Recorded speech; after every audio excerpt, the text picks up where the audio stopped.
The Word of God revealed. Howbeit, when he, the Spirit of truth, is come, he will guide you into all truth. St. John 16:13. At the time of physical as well as mental and spiritual distress in this country and abroad, there was a seeking for divine reality. The philosophies of men were inadequate to cope with humanity's problems. Man had reached his extremity. The people and the world were at a place where nothing short of God could help and lift them. Then came the electrifying words, God is here. And in our day and in our time, they found him teaching and preaching in the little fishing village of Sayville, Long Island, New York. At his home in Sayville, believers drawn from all walks of life and racial abstractions gathered around the abundant banquet table to fellowship with the living Christ. Never had such words of wisdom and power from the Infinite One fallen on the ears of humanity. The words flowed from his lips in a never-ending stream. Words of life and spirit and love. They were so numerous that the small staff who had voluntarily set about to transcribe them could not keep up with their transcriptions, nor could the press publish them all, and many of these wonderful words have been buried until this very day. Now a larger staff is busy getting them out to the press so the world can benefit. The following are jottings from the early notebook of one transcriber, recorded for the enjoyment and enlightenment of some, and as foundation stones toward a perfect world for others. I thank you, Father.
Installment number 10. Father Divine's words from the notebook of John Lamb are being interrupted briefly to print these and other statements and articles. October 9th, 1931. Letter to the editor. Sayville is now becoming involved in a very serious situation, and it will be up to the press to instruct the people the meaning of it all. I think it is only the press representative that can get a direct interview with the person interested. 1. Who and what is this Reverend Dr. Divine? Where is he from? Is he a regular ordained minister to preach the gospel? 2. If he is, why this terrible discrimination by the law that it requires 5 policemen at $8 per day when they could be doing more important duty? My personal observation, I found instead of a mob, a crowd of law-abiding citizens, patient and living up to all restrictions. 3. If this so-called Father Divine really believes that he is the Messiah of his people, according to the constitutional right of the U.S., that is his privilege.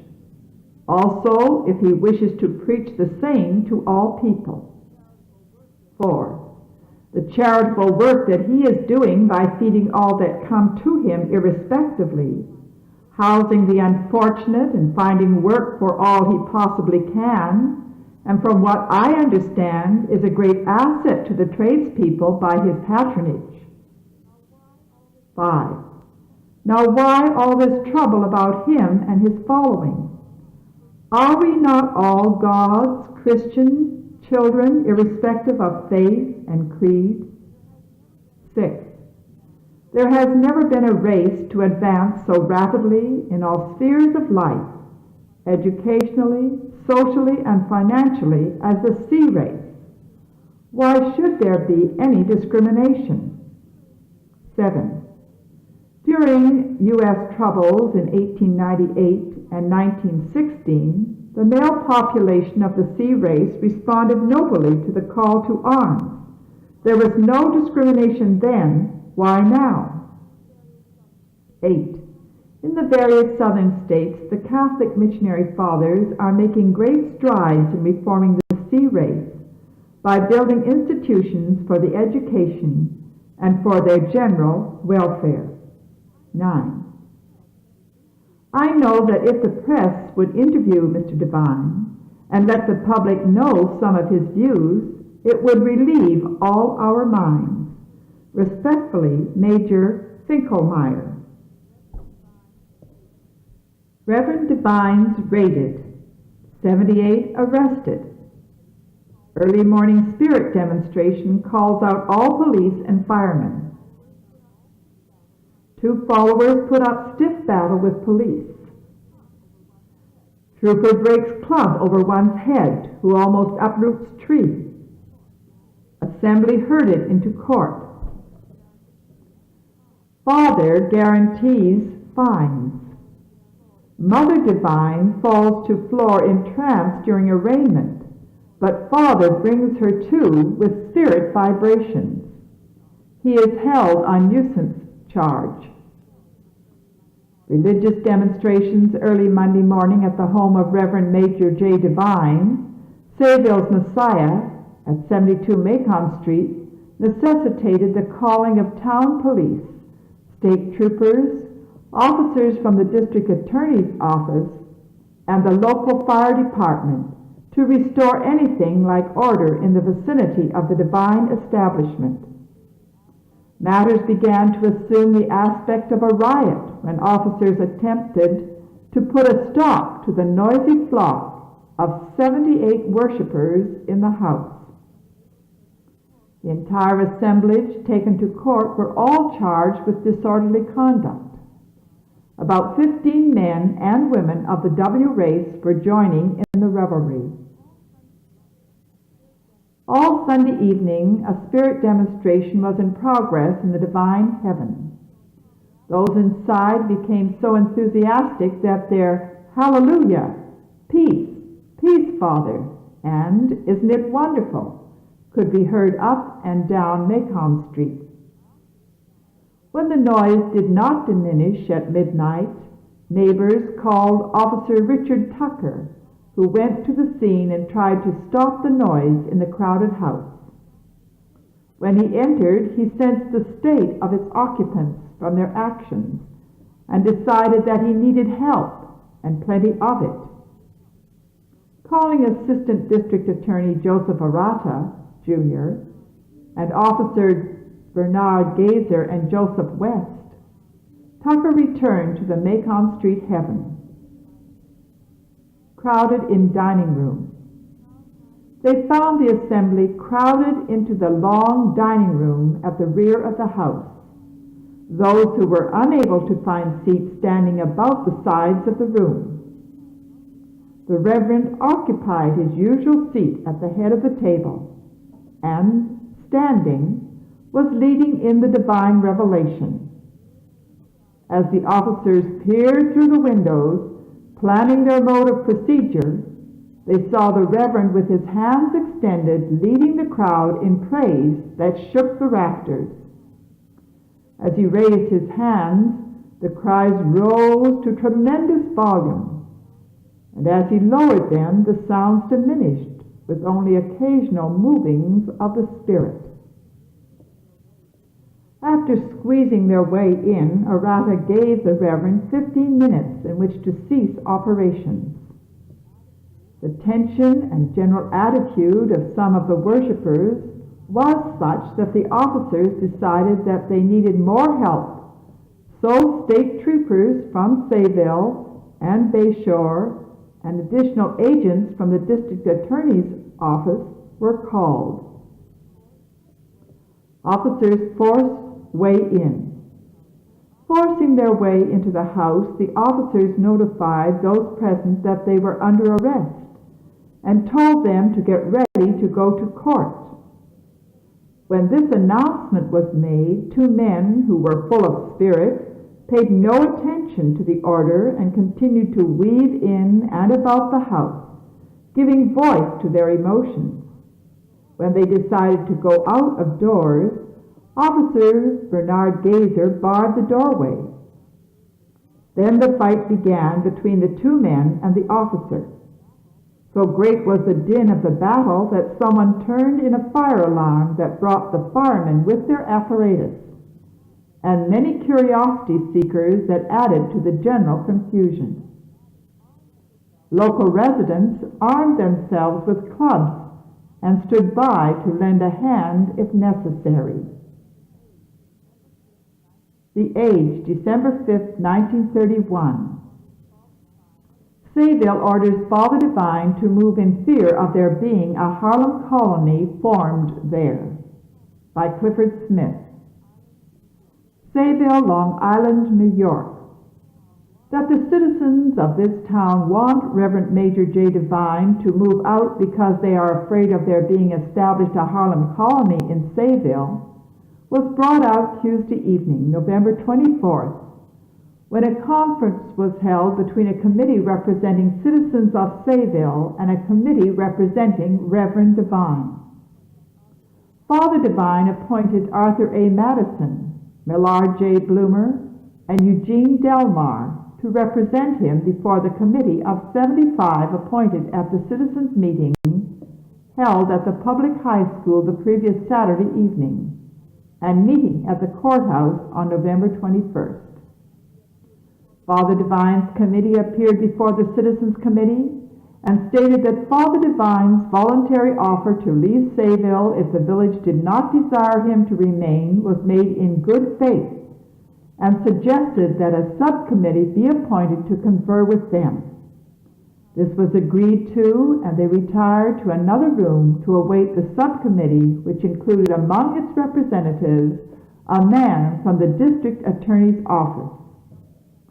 During the long discussion that ensued, it was stated by one of the citizens' subcommittee and concurred in by all of the other members that there was no complaint against the moral character of Father Divine or that of his home, that the matter had now gotten beyond any question of noise complaints, that it was now a matter of having a Harlem colony in Sayville, that unless an agreement was reached with Father Divine for his early moving, the indictments against him would be pushed next week. The meeting adjourned, with the subcommittee stating the following conditions to be the limit which they thought would be acceptable to the Citizens Committee. 1. They were not interested in the disposition of Father Divine's property or interests here and would not raise any money with which to purchase. 2. That he should move by the first week in January, when the next court session would commence, and that he should move outside of Suffolk County, which includes Sayville and extends from 20 miles west of Sayville to the east end of the island. 3. That until he moved, there should be quiet in his home, night meetings to terminate at 9 o'clock, and the number of transients to be limited to 12. The meeting was then adjourned until the following evening, at which time the Citizens Subcommittee unanimously approved the statement at the opening of the meeting on November 24th. The New York Age reporter visited the house of Reverend Devine on November 24th and 25th and has the following interesting report to make.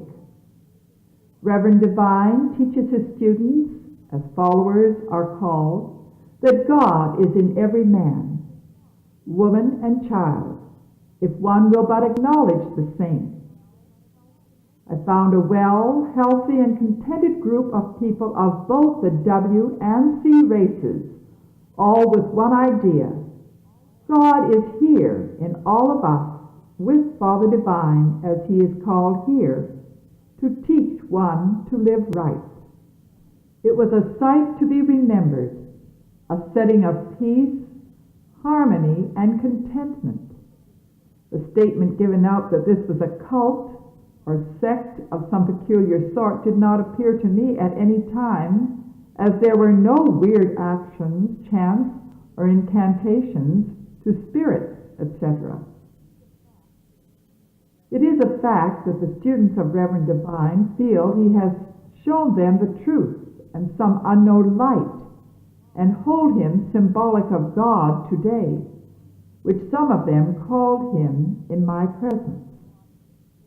Your writer watched a clean, wholesome, substantial meal given to all comers, regardless of race, creed, or color.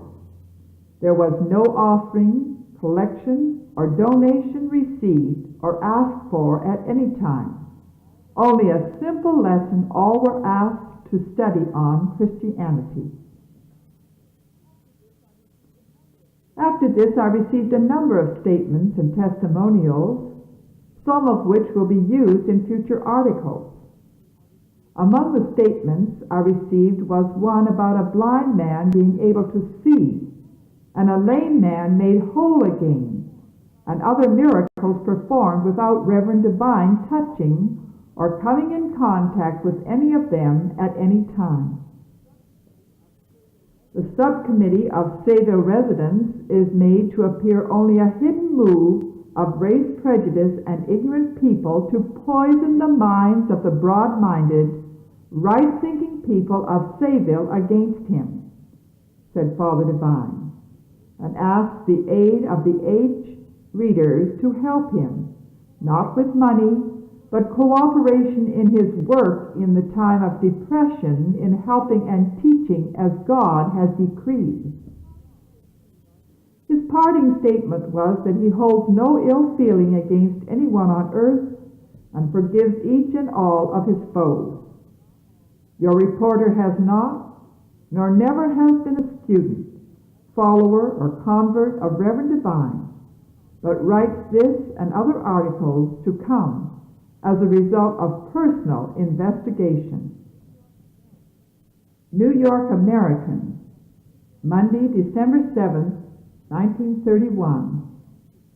Women loyal to creed of leaders. Confident of good work of Messiah, who is spending $100 daily to feed poor. Calmly indifferent to the opposition of the townspeople, the Reverend Major Devine, Messiah of Sayville, Long Island, continued yesterday his ministrations to his flock, which now includes a number of prominent W women. The fact that he has a legal fight on his hands has not stopped Divine from spending $100 a day on food for those who gather at his daily hearings. It has not stopped either the speculations of the townsfolk as to the source of this $700 a week income. Sermon enlisted. He has been indicted on a charge of maintaining a nuisance in the operation of his heaven, the headquarters from which issue loud prayer and hallelujahs while the hearings are in progress. Some of the prominent women who have become interested in the work are Mrs. Edward Locke, wife of the New York playwright; Mrs. Martha Messinger, actress once associated with the Theater Guild; Mrs. J. Maynard Matthews, wife of a millionaire and prominent socially at Brookline, Massachusetts; Mrs. Anna Marmalin, mother of the three Marmalin sisters, dancers; Mrs. Mary Orr, whose family is connected with one of the large manufacturing concerns in the country, and Anna M. Maw. Feminine viewpoints. Mrs. Matthews, whose husband gave up an automobile business to join her here as a member, said she is convinced of the high-mindedness of the leader. Mrs. Orr said, "I have found in him the Messiah I desired. I'm happier here than I have ever been elsewhere." Miss Messinger said, "This is the first time I really have had peace of mind and felt in touch with the true meaning of the Gospels." American Business Survey, November 15, 1931. Charges deplored. It is with regret that we learn of the recent rather unwarranted arrest of the Reverend Major J. Devine of Sayville, Long Island, whose charitable deeds were disturbed for a time when a group of inconsiderate citizens complained that his services disturbed their rest. With him were also arrested 88 of his disciples, many of whom rely upon the hospitality of the Divine Home for shelter and food. It is unkind and unchristian to demand the arrest of a servant of charity and religion. To prosecute Dr. Devine for his generosity is to be deplored. A person of his character is entitled to some consideration. The weary, the hungry, and those low in spirit are welcome at the home of the Reverend Devine at 72 Macon Street. Here is an open house for all, where prejudice of any kind has no sway. The kind-hearted disciple of religion here turns saddened hearts to God and brings joy and happiness to the troubled and the sorrowful. Reverend Devine's Movement, November 20th, 1931. A spirit demonstration at the Reverend Major J. Devine's establishment early Sunday morning was the forerunner of a fracas that, but for the timely intervention of the authorities, might have had serious consequences. Feeling has run at fervent heat in the vicinity of Macon Street since the divine cult has increased from a handful of followers to a movement that is attracting worldwide attention and bringing visitors that sometimes reach the proportions of thousands a day. The quiet residents of the block, most of them German Americans, are home-loving folk who have paid for their homes by dint of hard work, and they resent their sudden arrival at the corner of the world. It is said that the spirit demonstration of Sunday evening reached such proportions that the neighbors were unable to sleep, and, not knowing the nature of the enthusiasm that possessed the divine worshippers, they were alarmed. Summoning the police, they asked for relief. All fair-minded people respect the rights of citizens of this country to practice their religious beliefs without interference. The founders of the United States of America braved the dangers of an uncivilized wilderness that they might worship God according to their convictions. While the Constitution provides for freedom of worship, the law also protects our citizens against any annoying practices that might infringe on their rights as peaceful and law-abiding folk. That the Reverend Divine and his followers have a right to worship according to the dictates of their conscience, no one can or should deny. But when this worship becomes of such a nature that others, who have the same right to love, of peace and harmony, are unnecessarily disturbed, we believe that justice has a right to intervene. Undoubtedly, the number of the Reverend Divine's followers has outgrown his quarters on Macon Street. In fairness to himself and his faith, he should take steps to plant his cult where it can prosper unhampered by the limits of a residential section. He is to be commended for the good he has done among his fellow men, and it is to be regretted that the natural confines of civilization should cast a shadow over these. Until he does take steps to provide a place commensurate with the size and nature of his establishment, however, continual outbreaks of the nature of the Sunday evening episode may be expected to occur. We are sure that this type of thing is distasteful to all, and we trust that he will endeavor to remedy the situation. The Messenger, an all North Shore, Long Island newspaper, December 4th, 1931. Sayville papers play up hatred, then complain of publicity coming to Sayville. The interesting picture of a Sayville editor deploring publicity given Sayville because of the fact that Major Divine happened to reside there, conducting religious meetings, extending food and help to the unfortunate, while his own newspaper was one of the chief agencies for spreading that publicity, is a sickening commentary on the low state of the public intelligence that permits such hypocrisy.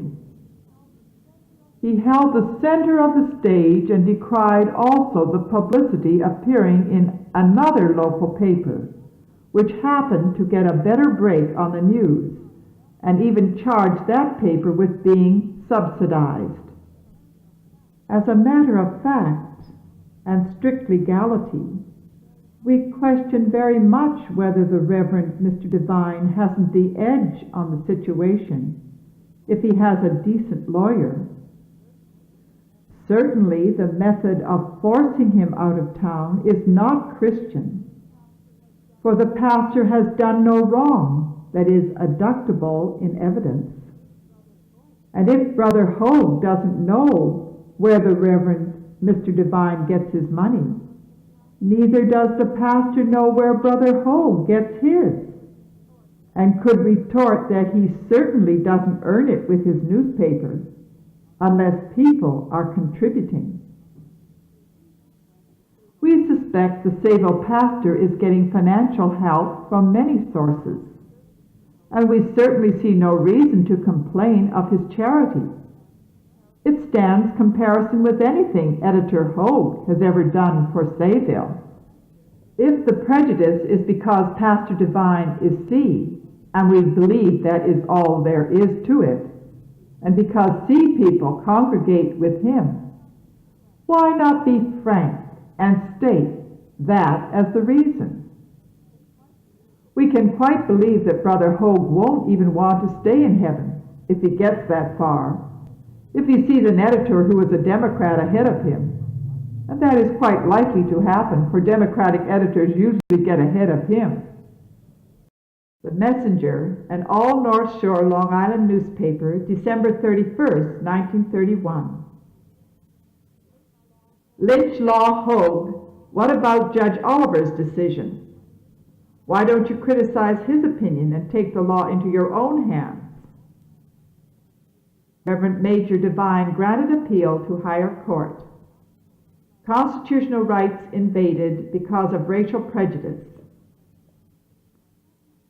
As we said in our first article on the subject of the illegal arrest of Major Devine, the pastor of Sayville, if he had a good lawyer, he could certainly beat that case. The spectacle of Francis Hogue, editor of the Suffolk County News, haranguing the angry mob and indicating what would happen down south, as reported by the press, was certainly another piece, all in part with the racial feeling evidenced. Everyone in that arrest has a proper action for damages, and we hope they will start in and make the law observe law. County Judge Robert T. Oliver granted the application of the attorney of Reverend M.J. Devine. It was the only thing to do, and the only right thing to do. The fines put on these people by Justice Duryea should be returned. 46 defendants arrested and fined $5 each, $230. Fine bit of work for a local justice's day. The complaint of neighbors did not warrant a forcible entry without warrant. A nice libel suit instituted against the local newspapers would bring the matter further into the light. No information was given the arrested parties as to their rights. Their statutory rights were violated. Their arrest was absolutely indefensible. The right of assemblage for worship and the right of privacy and the individual right of a citizen for protection from illegal arrest has all been defied. Sayville Mob newspaper rule gets a much-needed lesson. The people do not want nuisances or improper places, and if there are such, the law provides a remedy along legal lines. To break the law, to get vengeance, is to invite a breakdown of law. County Judge Oliver is making a record for himself as a just and upright judge, unbiased and merciful, not using the law for private revenge. As he has properly said, it is our duty not to break men, but make them. Offers to defend Father Devine without fee. Following upon published reports telling of the attitude taken by W. citizens of Sayville, Long Island, with regard to Father M.J. Devine and his followers, former Assistant United States Attorney James C. Thomas volunteered his services to defend the leader's property rights, which appeared to be jeopardized by the reputed action of the Sayville W's. Father Devine's work in that community stirred resentment among the W's by reason of the fact that his followers were from both races, notwithstanding that his property investment totals $30,000 or more. He has been given an ultimatum requiring him to leave there with his followers not later than January 1st, 1932, without regard to his real estate holdings. In a telegram, Mr. Thomas offered his services gratuitously to preserve those rights and privileges so sacred and won at so great a cost. In commenting on the matter, Mr. Thomas referred to the ouster movement against the group as being caused by the influx of a number of end visitors to Father Devine's services, denominating it as a means of depriving him of his constitutional right to own property where he sees fit and to worship God as he sees fit. He declared further that such a situation is the concern of every end man, woman, and child in the United States. For if it is permitted to go on unnoticed and unchallenged, Who can say but that tomorrow these and other constitutional rights and privileges will not be denied to each of us?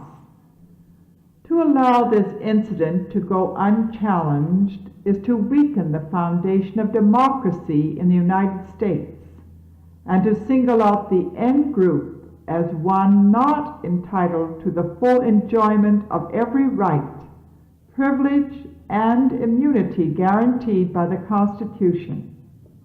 In America, there are too many public-spirited men and women to allow a handful of bigoted, prejudiced un-Americans at Sayville, Long Island, to undermine the foundations upon which this great government is builded. The New York Age, January 9th, 1932. Father Divine urged to sue newspapers, by Clifford Smith. Sayville, Long Island, New York. The old saying that right will overcome all odds seemed to again prove its truth in the case of Father Divine.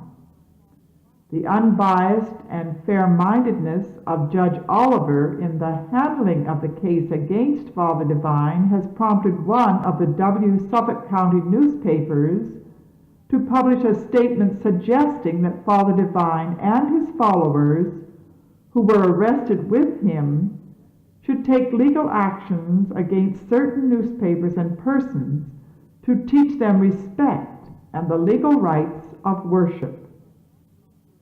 This is a move which Father Divine is considering. But as he stands for peace, he says he does not like to do such a thing unless compelled to do so.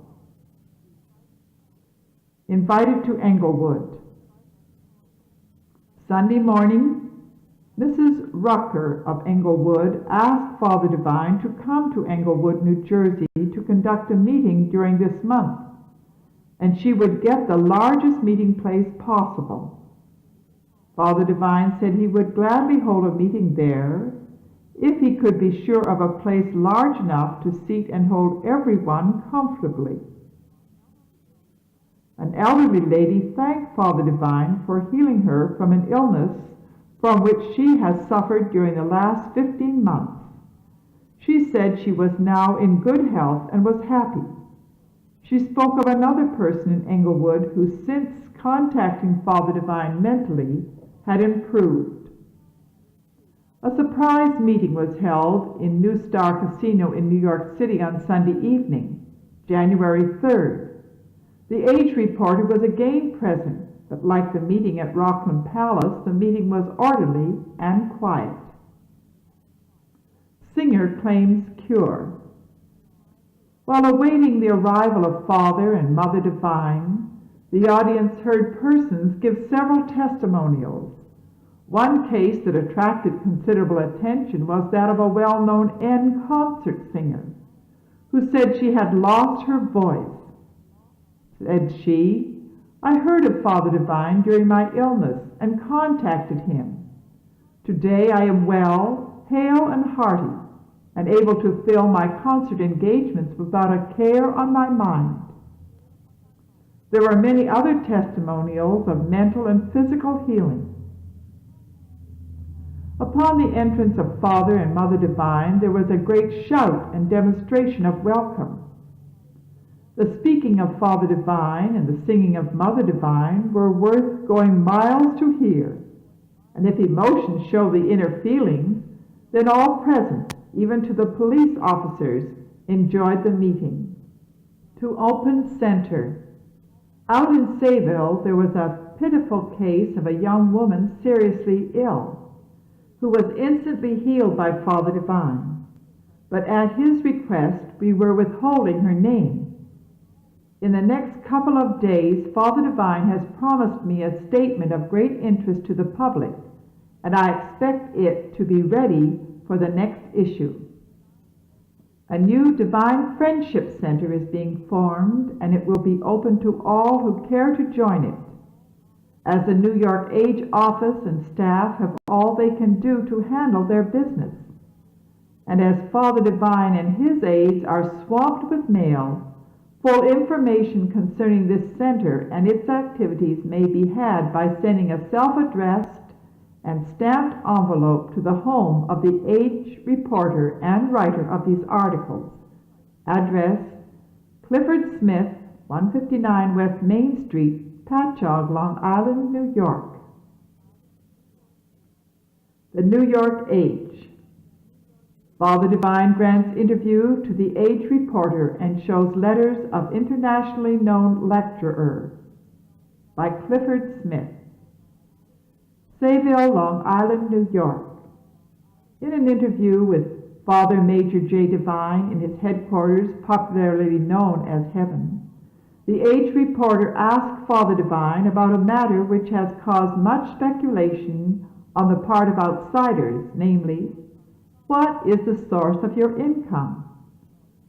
Father issued his usual statement that he did not accept or solicit money or aid from any persons or organizations and was not connected with any organization. He said, "I am a free gift to man and want to be received and known as such." The Barefoot Prophet. Our talk led to the Barefoot Prophet, who is a well-known figure in Harlem and elsewhere. This man at one time was just as any of us are, or may have been, to put it as he would, ignorant of Christ. But one thing that few people know, he says, is that he fully accepted the word as given and teachings of Father Divine. For Father Divine came to him in spirit in Johnstown, Pennsylvania, and spoke, telling him to go and carry the message regardless of distance, weather conditions, or obstacles. He at once set out to do just as he is seen today. He also says that he has been and is being wonderfully blessed daily through mental contact with Father Divine, even to the extent of overcoming hindrances by the law, etc., in his mission. So much for the Barefoot Prophet. To be weekly meetings. Father Divine told me that hereafter there will be weekly meetings in St. Luke's Hall in West 130th Street, New York City, where there will be no collection of any kind, and people may come and be healed and relieved of their burdens. There are also meetings of students called centers all over the city and world, said Father Divine, and continued that at this time there is a party of students en route to Sayville from Europe for teaching that they may return and carry on the work. In explaining the meetings, Father Divine said that these meetings, both weekly and of the centers, are to heal, relive, teach, and give people who wish a chance to concentrate and to understand his mottos as he gives them. The two main mottos are, the spirit of the consciousness of the presence of God is the source of all supply and will satisfy every good desire. Another is, the abundance of the fullness of the consciousness of good. No space is vacant of the fullness thereof. This, says Father Divine, is the key to my teaching, and the full understanding of its blessings promised and benefits derived from true faith and love of our fellow man. In response to my request, Father Divine then gave me the following letter to investigate, which I did. I again omit names by request and will produce them upon request or demand, and as more and important letters are verified, they shall be published. I have been questioned by some as to my belief, feeling, etc. toward Father Divine, and again say, I am not, nor have been, a student or follower of Father Divine, but write these articles as a newspaper reporter in the interest of telling the public through an unprejudiced, unbiased and uninfluenced paper what work Father Divine is carrying on. Though he is hindered on some sides and mocked on others, he is a very kind, pleasant person, tolerant, who meets everyone with kindness and a smile, and is painstaking in explaining his teachings and work. Testimonial letters. A few of the letters received and answered by him follow. This one is from Mrs. F.B. of West 129th Street, New York City, and is dated December 24, 1931, and reads, Dear Father, my mother has been paralyzed and flat on her back and unable to talk for 4 months. Since I was to your meeting last Sunday, she can move herself off the bed and sit on a chair with a little help. It is wonderful, Father, wonderful. Her mind is a little weak from high blood pressure, but she has had great faith in you from the first. Another letter from Miss M.H. of West 62nd Street, New York City is as follows. Peace, dear Father. I am so glad the Prince of Peace, the wonderful Counselor, the King of Kings, has come to redeem the world from darkness and to give eternal life. I am so glad, Father, when I first heard about you, I was sick. I contacted you and now am thankful to say I am well, healthy, joyful, peaceful, loving, happy, and prosperous. I shall spend eternity following in your footsteps. Thank you again, Father, for so many blessings, for your Spirit which dwelleth within. At this point, Father Divine said, You see again, I need not touch or meet you, but your faith in contact will bring desirable results. There is another letter which shows us what some people in Europe think of Father Divine and his teaching. Englishman writes, an internationally known lecturer and speaker of whom I will in the near future give a short history, writes as follows. Leland Road, London, England, December 12, 1931. Dear Father, the first copy of the book, right from the press, entitled It Is Wonderful, went on its way last night to you. I know you will receive it with all the love it is given to you. I know it will bless and help many and lead thousands to you. I have great joy in it all. It is my testimony of 3 hours I spent with you in person and the thousands of contacts I've had with you in the unseen. It is wonderful, Father, the glorious revelation you have poured through me. The letter is from Walter Lanyon. The New York Age, January 9, 1932. Father Divine urged by radio to broadcast by Clifford Smith. Sayville, Long Island, New York. Again we find Father Divine on top of the heap. Again we find his tolerance and theory placing him in such a position that his foes are made to look like so much dust under his feet, if we may put it so plainly. From east, west, north, and south, mail, phone messages, and telegrams pour in from rich and poor, B and W, offering their time, money, services, and their very souls to this truth as taught by Father Divine. It is remarkable how many people of all races, creeds, and colors, far and near, are lining up with Father Divine. One of the local broadcasting stations has offered its services and aid to Father Divine in the past week, and in offering the use of the station told him that he may use it at any time he may want. So we look forward to hearing him or attending one or maybe more of his meetings right in our own homes, if not able to be personally present. The New York Age Reporter has on hand many letters telling of healings credited to Father Divine, and has met many who have been personally healed by him. In an effort to find out the sentiments of W people in a nearby community as to their attitude on Father Divine, the reporter conducted a poll, and it proved very interesting. It was the consensus of opinion among rich and poor that the great work of Father Divine should and must go on.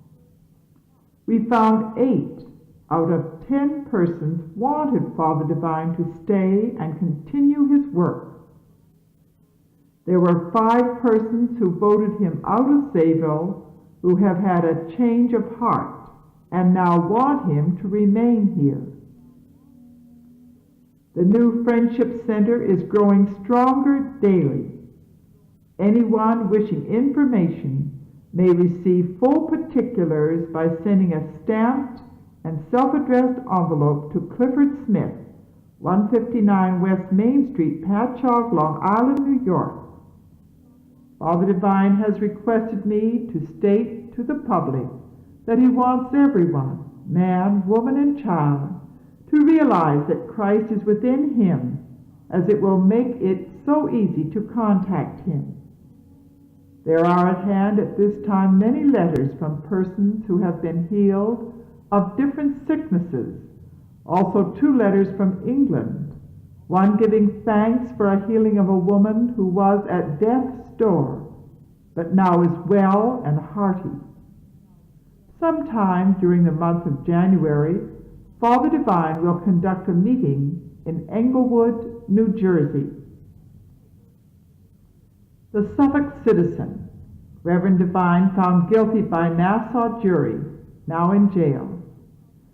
Many witnesses testified for and against him. Jury recommends mercy for evangelist. Sentence, Monday. The Reverend M.J. Divine of 72 Macon Street was convicted on Wednesday by a jury in the Nassau County Court before Judge Lewis J. Smith on an indictment charging him with maintaining a public nuisance at his local tabernacle. The indictment followed a raid on the Divine establishment last winter when he and about 80 of his followers were brought before Justice Charles Duryea and charged with disorderly conduct after neighbors had complained of loud noises coming from the house. Jury recommends leniency. The jury recommended leniency, and Divine was remanded to the county jail for sentence on May 31st.